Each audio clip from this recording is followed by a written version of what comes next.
Me and my wife know we are cheating on each other. We figured it out by accident. I left my phone on the counter. She saw a text come in from someone, and instead of getting upset, she just went quiet. That kind of quiet, that isn't anger. It's something else, something that takes you a second to recognize because you're not expecting it. It was released. She sat me down that night and said she needed to tell me something first. Before I explained anything, before I got to say a single word, she needed to go first. She'd been seeing someone for 7 months. A coworker, someone she'd known for 2 years before anything happened. She said it started slow, the way these things do when you're not looking for them. Lunches that ran long, conversations that had no business going as deep as they did. She said she kept telling herself it was nothing, that she was just lonely, that every marriage has dry spells, and this was just hers, but it didn't stop.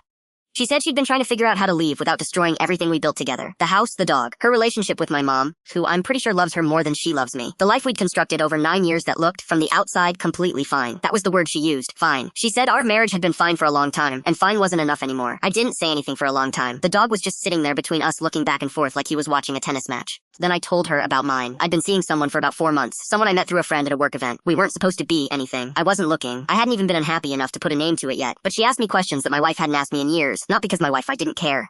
I don't think that's it. I think we just stopped being curious about each other somewhere along the way. Stop asking. Stop expecting new answers. This other person made me feel like the conversation wasn't over, like there was still more to find out about me. That sounds ridiculous to say out loud, but it's the truest thing I know how to say about it. We didn't cry. We didn't fight. We just sat there on the kitchen floor with the dog between us, kind of laughing at how insane it was that we'd both been carrying this at the exact same time, under the same roof, sleeping in the same bed, saying good morning and good night, and passing each other in the hallway with all of it tucked completely out of sight. She asked me if I was happy. I asked her the same thing. Neither of us had been. Not really. Not in years. And saying it out loud finally to each other was one of the strangest feelings I've ever had. Like setting something heavy down that you'd been holding so long you forgot your arms were tired. We ordered takeout, Thai food, which we never did because she always said it was too spicy and I always let her decide. We talked until 2 in the morning the way we hadn't talked in maybe 3 years. About what went wrong, about when things shifted, about the specific moment if we could even find it. When we stopped being honest about what we needed, we couldn't find one moment. That's the thing nobody tells you. It's never one moment. It's 1,000 tiny decisions to say nothing, to let it go, to not start the conversation, because you already know it's going to be hard, and you're tired, and there's always tomorrow. There wasn't a villain in the room. That's what made it so strange. Nobody had this to the other person. We'd both done it together slowly by becoming 2 people who were better at being roommates than partners.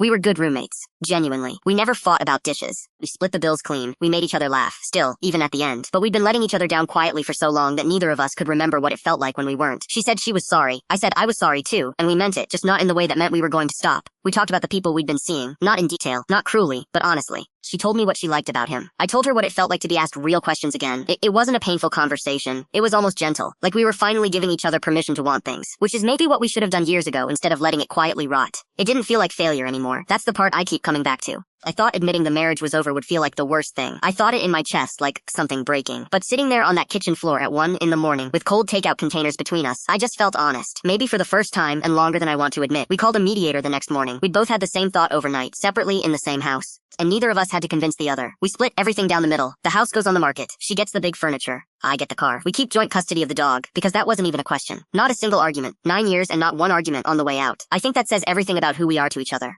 And maybe something about who we should have stayed being, instead of becoming whatever this last few years turned into. The person who texted me that night, I'm meeting her for dinner tomorrow, and my wife is the one who told me to go.